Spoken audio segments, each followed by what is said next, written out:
Hello and welcome to the Soul Sync podcast. I'm Jason Paul. Thanks for stopping by. If you're returning, a big welcome to you. And if you're new to the Soul Sync, firstly, welcome. This podcast is all for people that have perhaps asked questions like, there has to be more to life than this, right? It's for the seekers, the sensitives, the deep thinkers, and people who are quietly, just a bit curious. Perhaps you're in the spiritual closet, we might say. It's for the ones who feel energy, perhaps before they see it. And you might have had just too many coincidences to still call them coincidences. I know that's how it all started for me. And most importantly, it's for people who love a good, soulful and raw conversation. That's what we do here on the Soul Sync. So I wanted to put out this conversation for you. It's a really beautiful one, firstly. It's with a medium called Penny Francis. And she's also a teacher as well. And we have a pretty raw and inspiring conversation about how she became spirit-led. So she went into detail about her childhood bond that she has with an invisible friend. And it's actually a guide that never even left her. And a big long void that she had from then the spirit world and how it all kind of just blew up after that. And it really honest raw conversation, and that's what I love so much about Penny. She's also got a really fun sense of humour, so that was really interesting. So we also digged into spiritualising the self and why sensitivity often increases on the mediumship journey and how to stop overthinking. Oh my god, that's my problem. I just can't stop. As soon as I get a bit of evidence, it goes straight up into my head like a default mode. But of course it does, because in our day-to-day lives, what do? As soon as we get anything, we go straight into our minds. So, you're trying to untrain yourself in the bloody habit of a lifetime.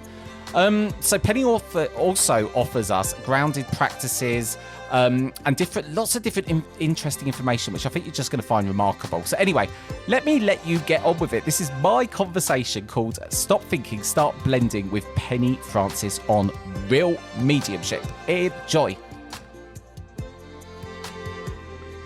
So, Penny, firstly, a massive warm welcome onto the Soul Sync podcast. Thank you very much. It's exciting. I've been looking forward to it for some time now, but particularly today. Wow, I've been looking very forward to it too, I must say. So, obviously, you haven't heard the intro because I haven't drafted it yet, but I've been so excited to talk to you because on this show, people know now that I'm trying to develop my mediumship. So, I think we're going to have a really great conversation. But to get going, tell us about you. Let's go right back in time to how this even came about for you. How did you even, I guess, tell us about your childhood. How did you even discover that, this might be a calling for you? Yeah. I think, like a lot of mediums, that I think as children, we're all very aware. We're very sort of open. We have had nothing to brainwashers, like a bit like school, which is a bit controversial. I shouldn't really say that. I worked in a high school for 10 years, but sometimes we become so bogged with media, TV, phones, that we lose that naturalness of who we are. And as children, we're so very natural. There's a real organic aspect to being a kid. And I was very attuned to the spirit world. And I was very blessed to be able to feel spirit like they're real people, like they were 3D. And now when I look back, I often wonder now, was I more in their world or were they more in my world, to have that aspect take place. So it was always quite evident. And I'd had spirit people around me right up until the age of 9, which is quite a long time, really. But I had what my family would call an invisible friend. And my invisible friend would come and see me every night. And I grew very fond of him. And, the dialogue, I can't even describe what the dialogue might have been because I don't have a memory recall of that. But what I do remember is that he had a big impact in my life. He was so very present. But, he started to lock himself in the coal shed. And he was shouting in the middle of the night, and I was waking up and I was having to get my dad up in the middle of the night and, get him out the coal shed. Let matey out. And, when your father's up at 3-4 o'clock in the morning and he's got a full day of work ahead of him, you don't really want that. And he said, you've got to tell him to go away.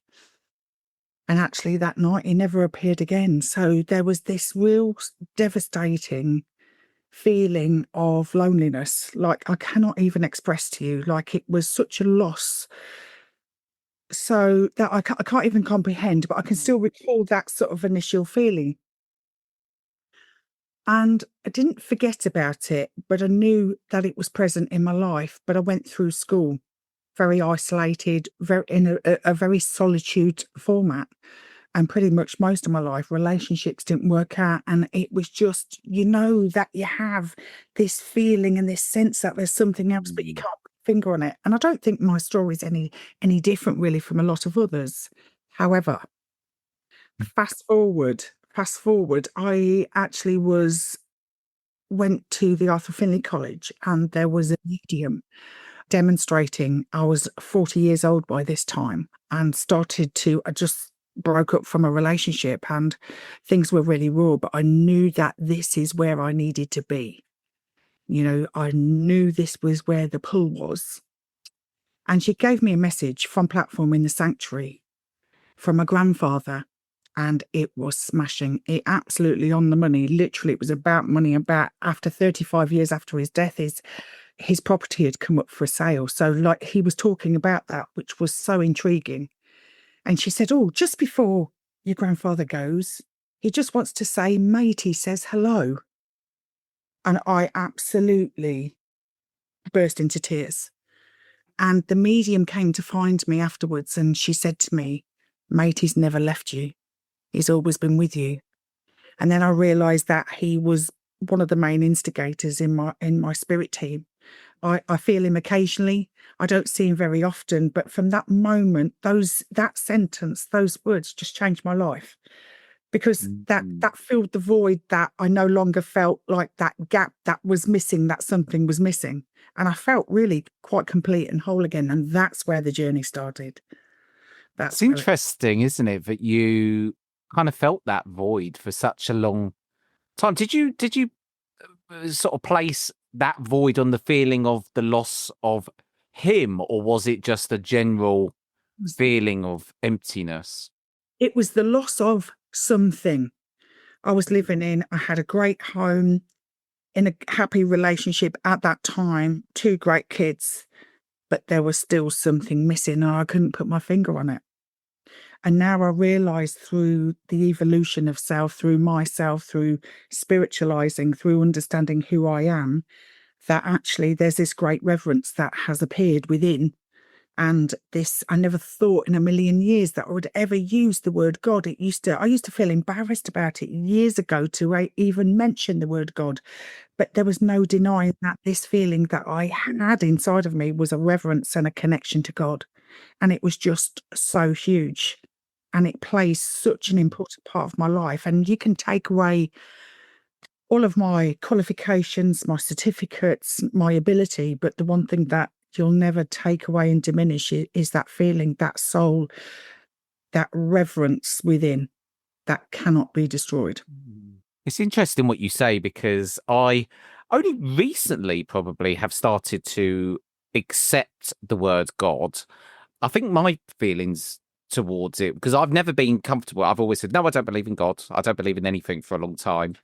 And I think part of it for me was growing up, well, being gay, and always, the church and religion and their thoughts between it. I'd had a massive blockage towards that word. So I could definitely relate to you there. So you're 40 years old. You go to the Arthur Findlay College. You have, where you feel that there's a homecoming. Where did you go from there? Was it, and when you started kind of, right, I'm going to explore this, what did your development look like? Tell us your journey. Well, it was very sporadic. So obviously I was a single parent with 2 children at that point. And so I knew that the journey was going to be like quite tenuous, if I can use that word. But there was something. My first tutor was Helen DeVita, and just an incredible, very down to earth, very anchored woman, and with such a mountain and a fountain of knowledge. She's just an incredible woman, and she lit a spark within me And I think for the first time in my life, I'd been seen. And she saw me. And I had been craving for that all of my life. All of those times where there was that void, that emptiness, she saw me. And I think when she saw me, it lit up. I just changed, and I met the most incredible people and friends, people that I'm still friends with now. And I met my best friend halfway through that first week, and we've been, she is my sounding board. It's her birthday today anyway. Yeah, like she is an incredible medium, and at the moment not using it, but I have to say that she is the one support in my life that I will never be without, totally, to the very end. She's just solid. So my journey, where did it take me? Well, actually, believe it or not, the first time I went for a week at the Arthur Findlay College, I sat next to a lady at the dinner table, because you have to sit on the same seat. And I get that. It was lovely. We had a great crowd. Well, it was like there was a Norwegian people, there was Swedish people, Australia. And I was like, this is wonderful, because I love culture and I love, listening to other people's stories. And by midweek, she turned to me, the lady from Norway. She said, would you like to come and serve our church in Norway? And I went, me? She said, you. And I said, that'd be fantastic. And she said, yeah, you can come out and you can teach, you can run workshops. And I was like, I literally, I'm only just developing at this stage. She said, you can do it. And so actually I went out there for 3 or 4 years on the trot, doing a church, doing readings. And it was almost like this magic happened. And I was doing quite a bit of overseas work before I'd even established myself as a medium in the UK. So it was something that, somebody else had seen something within me that I'd not recognized myself. But it literally brought so much forward. And then the next time I went to the college, I enrolled on my SD1 course, because I wanted to know more. And I wanted to be part of this wonderful religion that I realized that there was. And what intrigued me about it is that it was a science also. And Yes. I love science. Yeah. So I philosophy and a religion. So I absolutely thought, this is where I belong. And I did. I literally came home. And it's so funny to hear you say that, because that's how I felt. And do you know the funny thing about it is, when I went the first time, I went not really knowing anything about anything. I didn't know my tutors were. I just turned up. I don't know why. I just felt a need to go there. And then because I hadn't, at that point, I just didn't care. I was like, oh, I'll get up. I don't care. I'll do it. I've got nothing to lose. I had a lot of people come up to me that week, say, Jason, you can really do this. Da, da, da, da, da, da, da, da. And then I left the college and my confidence took an almighty walloping, because I thought, no, I can't do any of this. And it's funny, that first ever time, it just came to me so easily.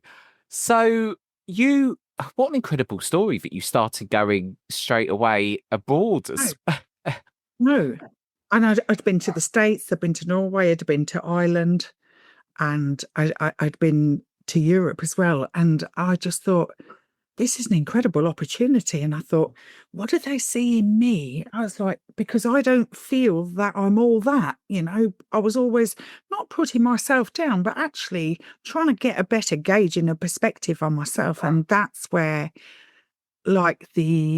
I realized and understood that there was so much more to it than actually teaching and helping people, supporting people. I got the bug, but there was something within me that I needed to identify with before I was able to help and support another, whether that be in a teaching, a demonstration, or a one-to-one sitting. There was a part of me that realized, yeah, there's more to this than anything. And I kind of became my own psychologist. In a strange sort of sense. I started to analyse and not pick at, but critique and look very closely at the dynamics, the dimensions within me, if you can call it dimensions, probably layers, but also Hmm. of how my own energy worked, how other people responded to me. I started to look really, really closely at how energy is so integrated in our lives, like beyond even comprehension. I think we've still only scratched the surface. It's really interesting you say that, because we're going to keep finding this as we go along this conversation. I think that's what people are going to love about this. I have found, so since I went to the college in September, I have found myself that I have never ever analysed myself. Even all my, what I would perceive to be my negative traits, it's put a bloody spotlight on them, Penny. Why is mediumship such a mirror? Why does it do that? Because what it does, I don't know whether you notice, but I know that when I'm going through, say, like periods back in the day when I was feeling really quite lonely, if I was demonstrating or working in circle in a safe environment, I would find I was giving messages that actually related to me. And I think that was the trigger. And I think because vibrationally, when we're demonstrating, we probably will attract, let's say, lonely people that understand our story. What greater way for the spirit world to work with somebody that already understands and knows how to work with loneliness and understands how to cope with it. So I am probably best versed at that time, but there was the spirit communicator is also best versed because they've experienced it, and so we've got this connection. So it's an energetic alignment, I believe, that the spirit will said, look, you can use Penny because she understands this process and it's already familiar in her mind. And so when we're giving that message and that evidence and that story, and it's relating and connecting to the sitter, or the person in the congregation or audience, then we're actually feeding ourselves and helping to heal ourselves. And Oh. once we start to look at that, then we start to unfold our own aspect of self, the spiritualization of self. Because I truly believe that we're born to this earth to spiritualize. And I think that's a lot of what people don't understand. And it's not about mediumship, and it's not about religion, it's not about anything like that. It's just unfortunate that I'm doing the work that I feel blessed to be doing. And I feel it's the work that one of the purposes that I was meant to be doing in this lifetime. So I'm fulfilling that. But do I feel like I'm spiritualizing without that? Yeah, I do. Because I allow the spirit world to be part of my day-to-day life. Like, when I'm working at the hospital or when I was working at a high school, I let them in because they can help. And How do you let them in? What? well, not consciously, like, come on, guys, we've got a job to do, we need to heal the sick. It's not like, but you see, one of the things that I didn't quite understand is that when I was working, I have a very medical mind, but when I'm working in the medical profession, where with the spirit world, they weren't around. I was like, it's like you have to don't keep us separate, allow us to be integrated into your work. And you know what? When I allowed them to do that, and I didn't sit in the power on night shift and say, come with me. But what happened, because I allowed them to be part of it, that I got indication and nudges when people were about to pass, so I could call families so they could be with their family just in time. I learned something really quite marvelous. Like one of the side rooms, it was like I could see the light on, and I thought, I've just been in. I'm sure I've switched the light off, and I'm sure like he wouldn't have done that himself because this was a terminally ill patient. So when I went in, it was like the room was lit up, and I realised that actually this was the illumination. Like this was the part of the physical body that was dying, and I knew that I needed to call the family, so that's what I did. But also what I observed, and this is to me probably the most incredible thing that's ever happened, is that I saw the outline of the patient's body just above its body. And I could see it Wow. had this golden thread around it, and I could see it connecting. Just it was like a cloud, and it was like connecting up to the spirit world. And I can't explain it other than that, but that's what caused it to illuminate. And I thought Wow. it's amazing, but I couldn't go out and say, "Oh, guess what, guys? Guess what I've just seen." Anyway, the family came in time, and I felt like it was a real blessing. It was really beautiful.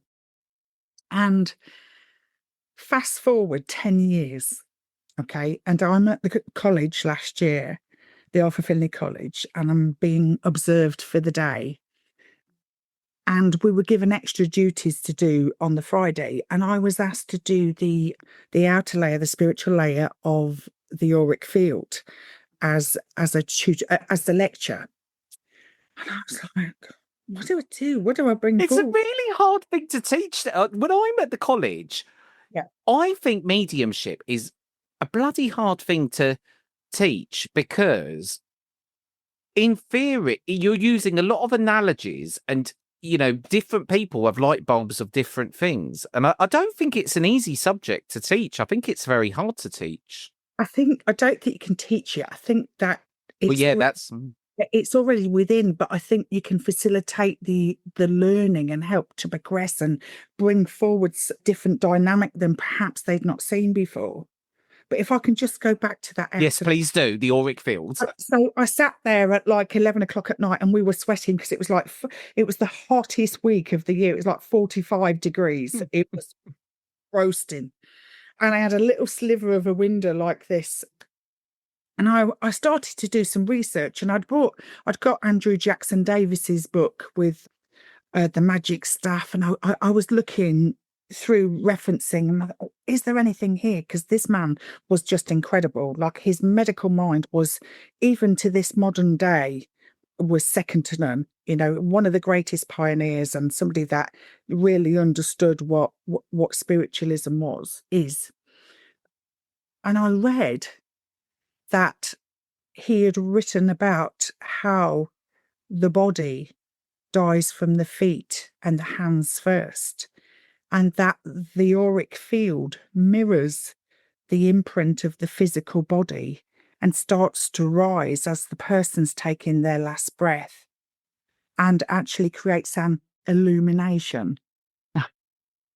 And it's this illumination, the outer layer of the auric field, that is connected to the base of the brain, the medulla oblongata, where billions of sort of like neurons and nerve endings are, and that's the last part that's to be severed, is the last part that gets detached as the brain dies, but it transports the soul to the spirit world. The outer layer of the auric field transports the soul to the spirit world. And that was 10 years apart. I had seen that at the hospital, and then I'd read about it from a man that was writing in the 1800s. I already knew. And so this then just absolutely encapsulated everything. And I realized, wow, I was seeing what he wrote about, and yet I didn't know the two. And yet 10 years later, when given that task by Jackie White, this is what we want you to do. And I just felt blessed. And I shared that as part of my lecture. And I felt so very blessed, like, the spirit world were really, really connecting. So that's the magic in it for me. It is the magic. Yeah, the God force. So I don't have huge phenomena happen to me at all. But those things that join up like that are just incredible. Do you know, when you say about your experience, I love the sound of the passion in your voice about this. I've got so many questions naturally, which I'm going to come on to. So I just want to, because energy, you mentioned a couple of things. You said about spiritualizing. What does that mean to you? Well, people are going to be listening to this thinking, well, what does it mean to spiritualize? How do I get there? Because obviously you said I do believe it, what you're saying. I believe that everyone is on this path to get to that place. But what does it mean to you? For me, it means getting rid of all that toxicity, like within me, because we're born out of love. We're born to love. Whether whoever you choose to love is entirely up to you, but I believe we were just born to love. But we adopt these other aspects like anger and pain and, distaste and discord and all these, what I would call negative emotions. And I have to say that I haven't always been the vibrancy and nice sort of like individual. I could be the wrath of Khan if I wanted to, you know. I was so angry. I had a chip on my shoulder in my early 20s. I felt entitled. And when I look back now, I think, what on earth has happened? And I truly believe that when somebody challenged me about my attitude and my unfortunate manner, that really upset me because I actually thought I was a nice person. So I took about it to start to change the patterns of behavior and start to adopt different things, different ways of looking at myself, different days of working and observing other people. And I was like, gosh, I wish I was like them. They're so nice, so kind, and everybody likes them. And I think that's what it was. There was this void, this emptiness, and this loneliness, and not being seen, not being heard. 6'1" and nobody sees me. What's going on? Yeah. Yeah, I get it. Yeah, it was that kind of thing. So for me, it was spiritualizing is about understanding yourself, dealing with your own issues. I'm not going to call them demons because, there's never that, but I've understood that what you see is what you get with me. I feel I am the most authentic I can be at this moment in time. There are no airs and graces. It is what it is. And that comes from place of unfoldment, of compassion, of love, of understanding and seeing, being the seeker and the searcher of your own life and being the seeker of your own truth, because we can only work from truth. And I often say when I'm teaching, I talk about myself a lot, but I can only work from my experience. I've never had a mentor. I've not had that support where I've had somebody to lean on, but I've had best mates and I've had good friends.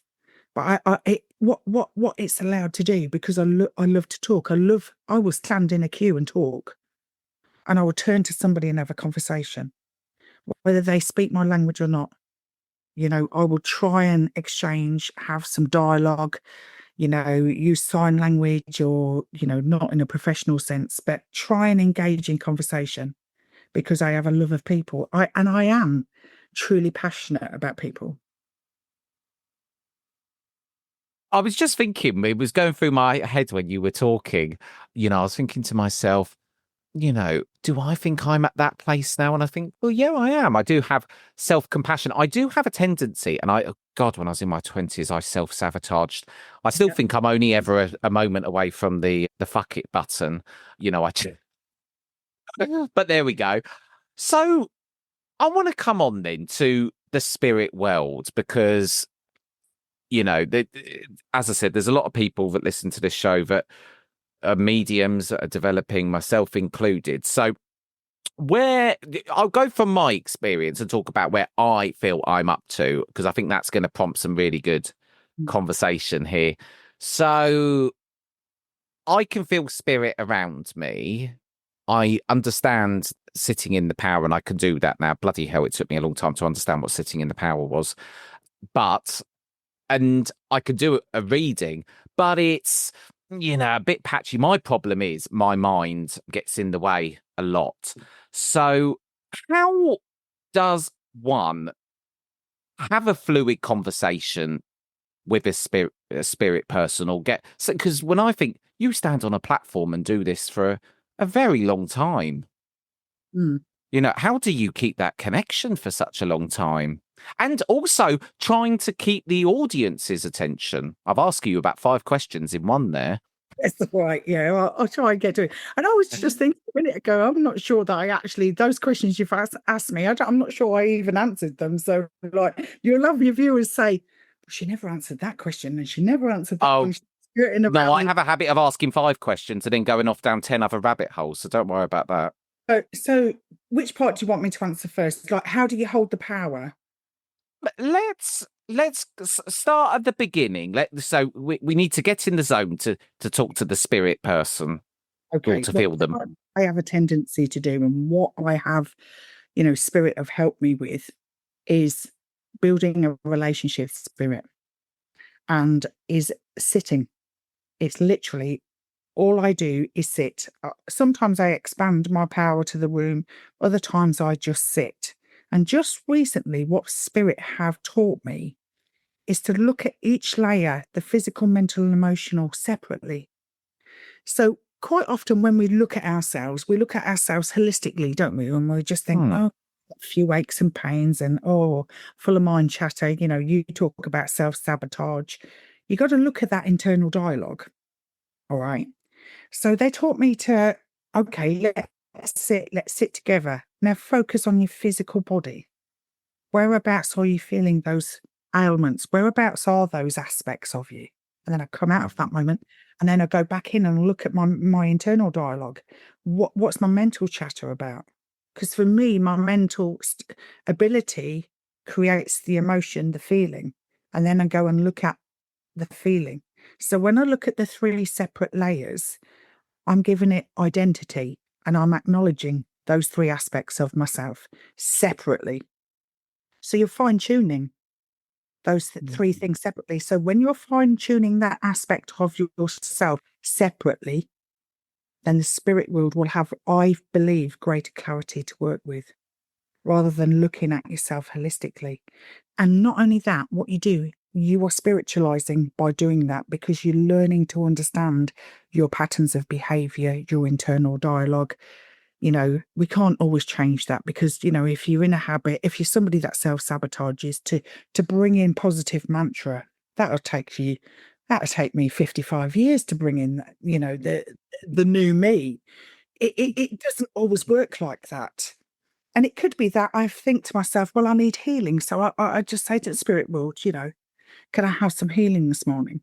And I ask every night when I go to bed, because there's an unlimited supply. Okay. So that's the first thing to do. That's good spiritual practice. That's like spiritual hygiene to me.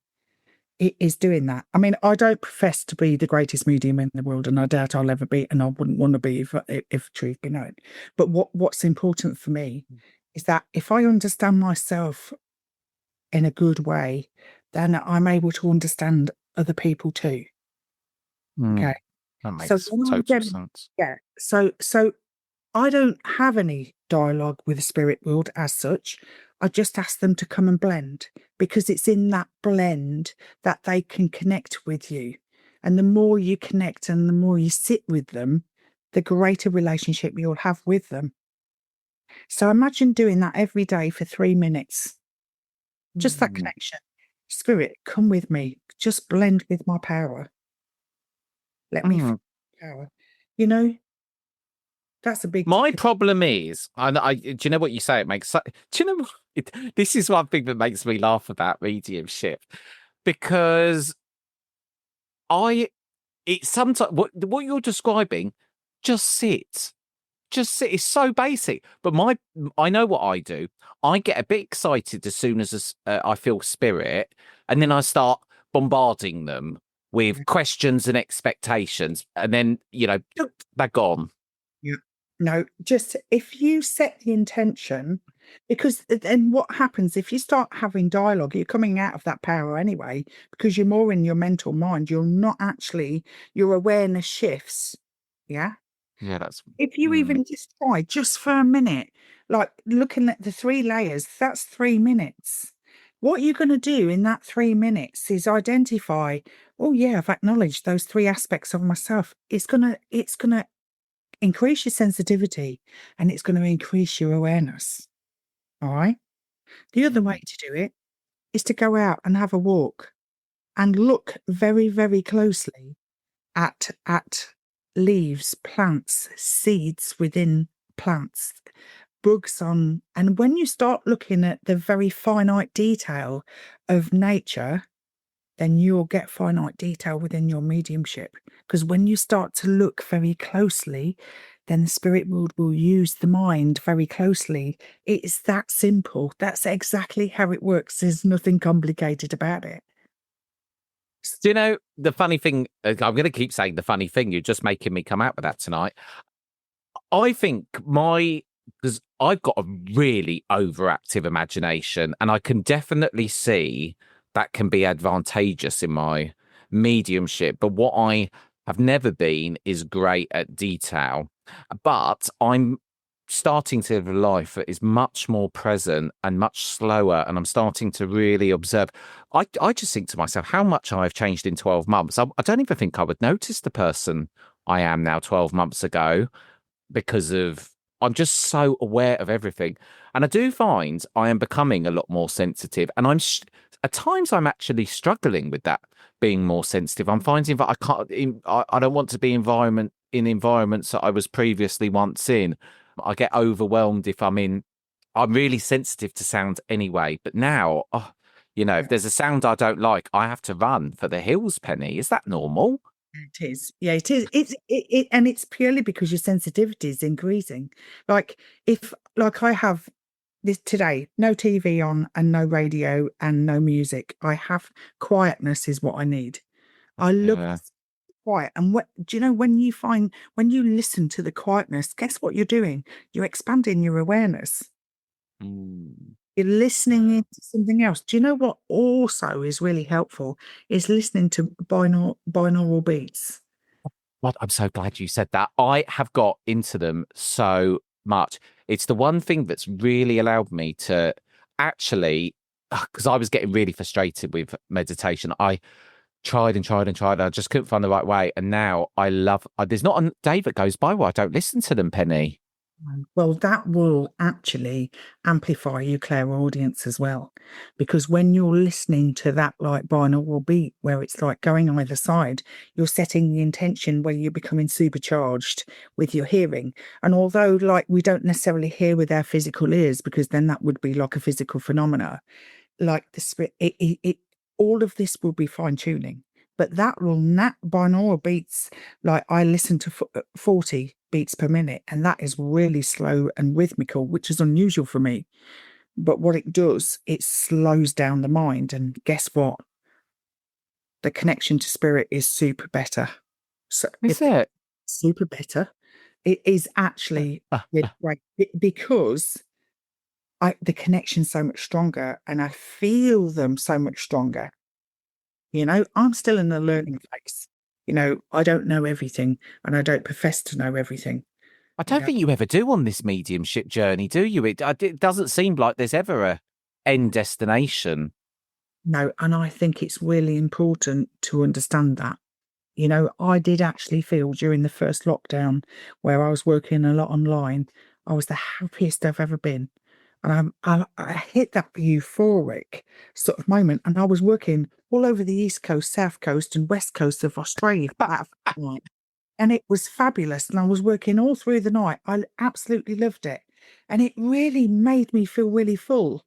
And I felt like I'd really come alive and like I'd arrived. And then the next day, it'd all gone. And I realised that I'd reached a crescendo of that phase of my life and it was about to all change again. And it did in quite a dramatic way. So you really got to take the bull by the horns. You really got to invest in yourself. I remember feeling incredibly sad one week I went to the college and my heart was really heavy. And I was never taught by Mavis Patilla at all. But she walked past me and she said to me, I don't know you and I don't know what's going on with you. But I just want to say to you, nothing is forever. This too shall pass. And those words just dissolved everything that I was feeling. And it gave me hope. And I have never forgotten that. Never forgotten that simple sentence. And I use it now to myself and to students and anybody else, like nothing is forever. This too shall pass. Even the good stuff, she said as well. But she followed it up by even the good stuff. And she's so wrong because that euphoric moment lasted for 2 days and then it went. And it's like I've been striving to get back to that euphoria ever since. It's so true what you said. It's I at times I have found this mediumship journey I just can't stop coming back to it. But at times I've gone, why am I doing this? Why am I doing this? But it's a pulling of the soul. I just can't stop wanting to do, because it is all aspects of you. It really does. And I don't even know how to describe it really, but it's a pulling within my soul to just keep coming back to it. And it's bizarre. I can't explain it. I think what it does, it creates tremendous growth. Yeah. And that in itself, I don't know about you, but creates an excitement within me. But we outgrow relationships quite quickly if they're not on a similar journey. And I think that's possibly why, I mean, I have been single now for about 14 years. And I think it's because it's hard for some individuals to understand, to accept, and it's hard to get your head around. But we live a very sort of different and very diverse life. And it's like, some people can't grasp that I can't see it, so I can't believe it. It's such a 4D kind of life. It's, I find myself, I want to be in quietness a lot. I get very overwhelmed. Do you know what? I actually found out that my life tarot card the other day, and I was a bit upset when I first got it, was the Hermit. And I thought, oh, I don't want to be the Hermit. Then I thought to myself, well, actually, I am the Hermit, really. But it's the same with me in relationships. I've kind of really been single for 8 years now. And I've always been an old soul anyway. I've had an old head on my shoulders since a very young age. But I too have come to the conclusion that, I already feel like I'm fishing from a small pond anyway, Penny being gay, but I feel like it's like the size of a tiny little pond. It's very hard because you need someone, the development that you're doing and the growth you're going through, so many people aren't at that stage of evolution. Do you think mediums can only go out with other mediums or healers? No. So let's put it into context. All right. So this is what I say to clients, because I get a lot of calls like, can you tell me if I'm going to meet the one? And I say, look, you have to understand where you are in your life at the moment. Like, I know that just knowing myself, I'm a strong, independent woman. I'm 6'1", and like most guys would go, oh my God, it's like part of the Red Sea, get out of the way.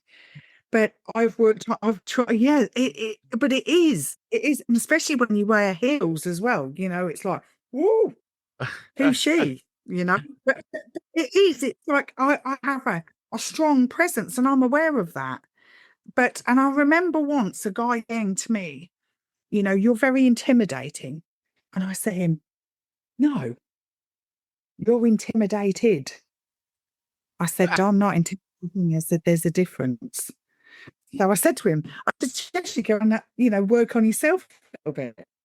I said, and this is where the theory, because I gave that a lot of thought. I have one presence and I'm very aware of that, and I'm not going to change that for nobody. Oh, no. But, and that probably sounds a bit sanctimonious, but the one thing that I really think about most is that this is a world of 7.5 billion people. It takes 37 years to count to 1 billion. Are you telling me that there's one person that is aligned to you out of all of those people in this world? Nah. There are millions of people that are spiritually aligned to you at any one given moment. There are millions out there. Actually, what I love about this world is that people feel free enough to share that, they're no longer heterosexual, they're bisexual or they're lesbian. It makes no difference. We were born to love, so people are making the right choices. They're seeing themselves differently, and I love that. So that means that you're going to have more choice. It does. Do you know my problem is as an empath, I I can't stand internet dating and chatting over message and whatever. It does nothing for me at all. I'm the old-fashioned go to a nightclub, or I say nightclub, probably that's not me, but go and actually feel the chemistry and the energy of someone. The modern dating scene does absolutely nothing for me, Penny. I don't know how we've got onto my love life, to be honest with you, but it's a relevant topic. It is, but I absolutely agree with you. You know, I've tried it, and it's just not for me. You know, I don't want to be somebody's mother or carer. You know, and that's what I found out that it was. But I've met some good people through there as well, and still friends with some people. So it has its pros and cons, but it's not for me either. And I truly believe that once you stop looking, and once you, no, it's not about stopping looking. Let's erase that. We'll probably have to cut that bit. It's about, so it's about once we realize within ourselves that the need is fulfilled through the purposes of our life and through spiritualizing, then if I said to my dad the other day, if it meant that I am on my own for the rest of my life, that's okay.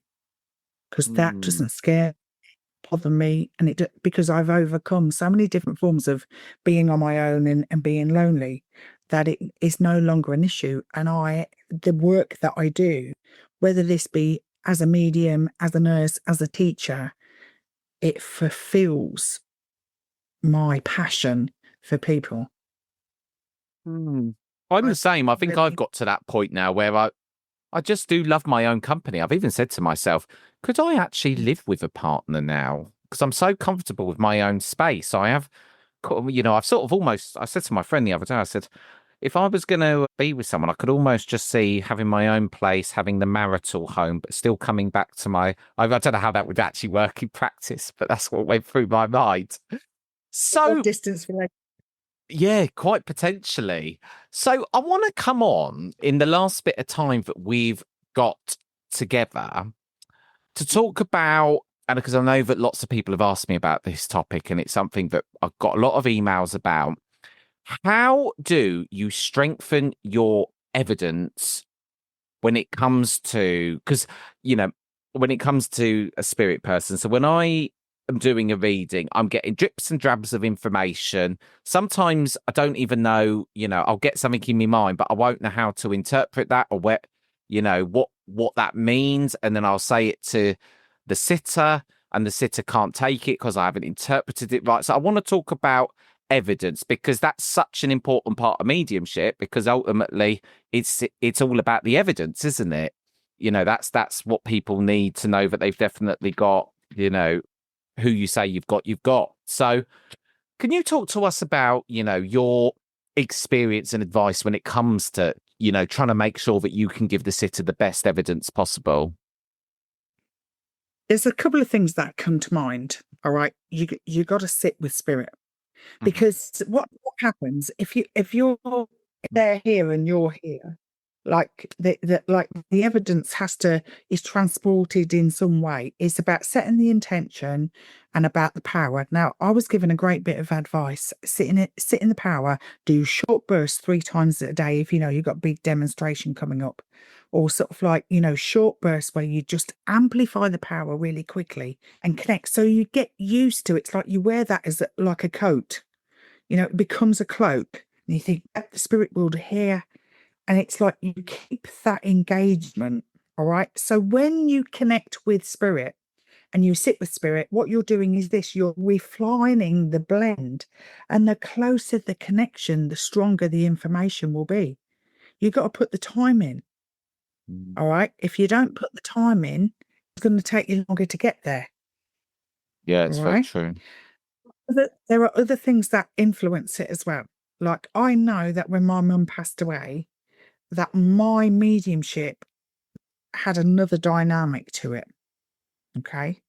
Because the more we have in terms of challenge and the more trauma and upset that we experience, the greater our sensitivity becomes.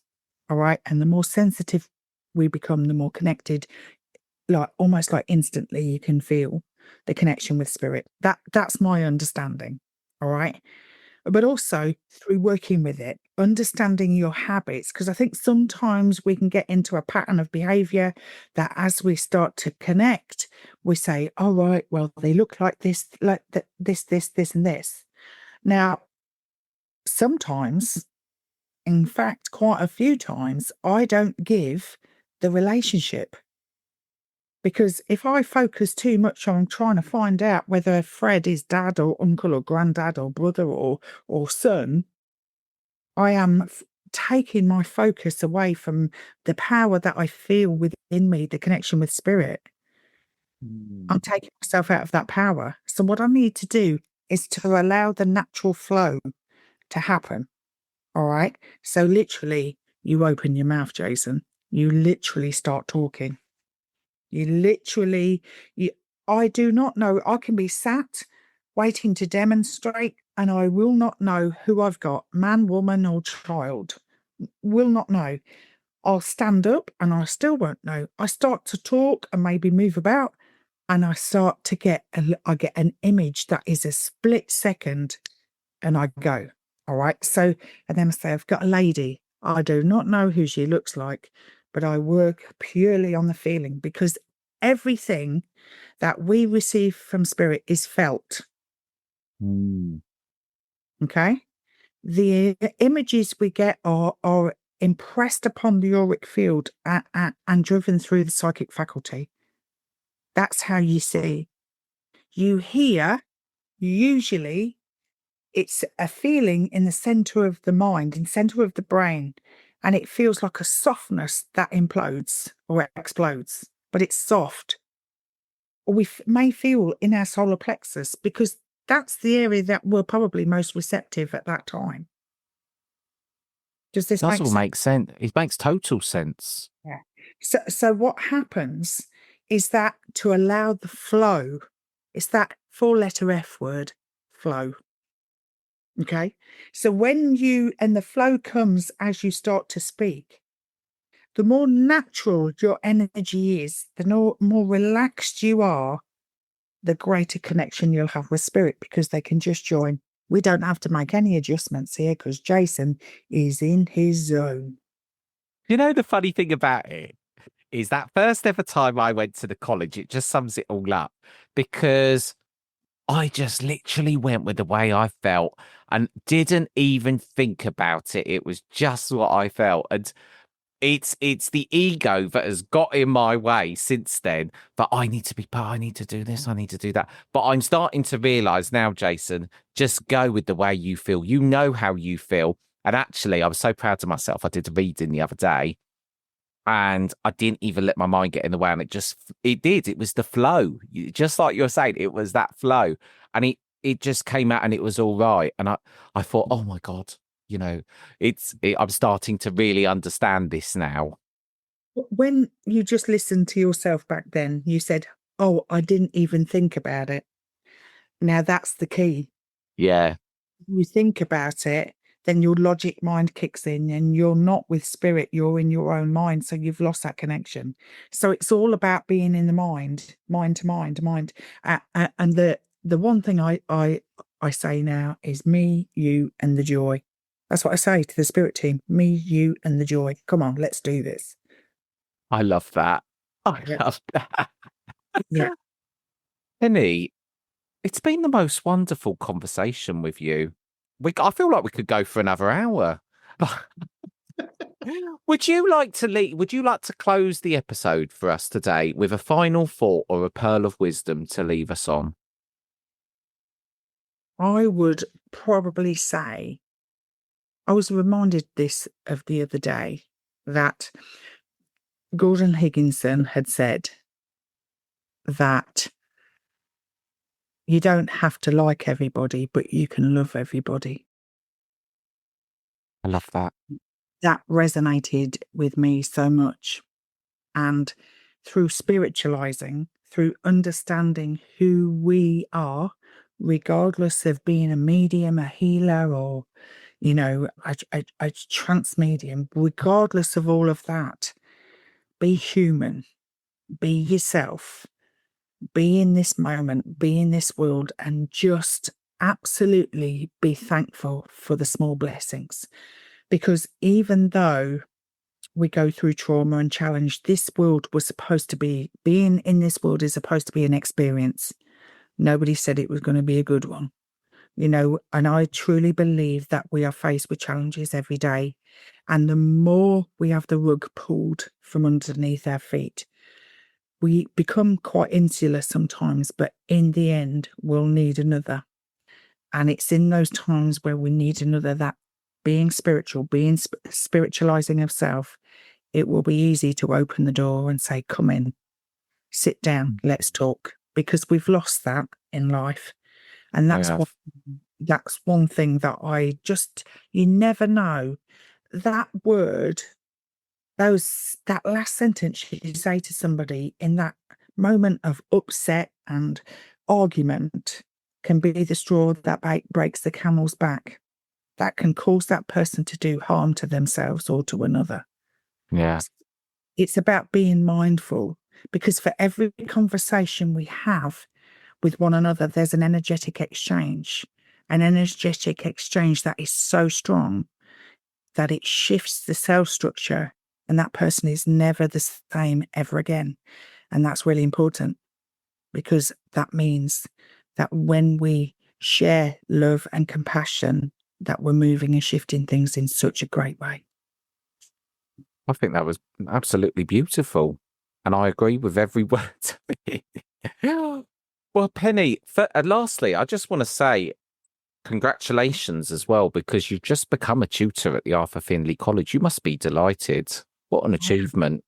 I am. And when you just said that, it just made me feel so proud, and so, I don't know, it just made me reflect. And it was only early June. It's been a long road and a difficult one, like most people, with challenge, but also with joy.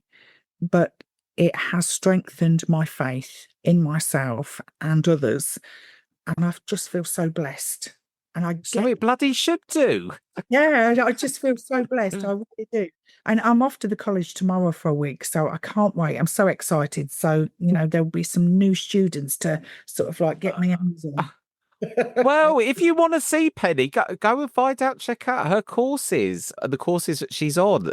Penny, that just leaves me to say thank you so much. I've really enjoyed this conversation. I'm sure everyone has as well. And it's, the passion, I can feel it through the camera and through the screen for the spirit world. In fact, so thank you so much for coming on, especially when you've got such a busy day ahead of you tomorrow.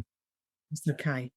And thank you for the opportunity. You never know how these things are going to be like, but it can only ever be good content. And thank you. Indeed. Oh, thank you.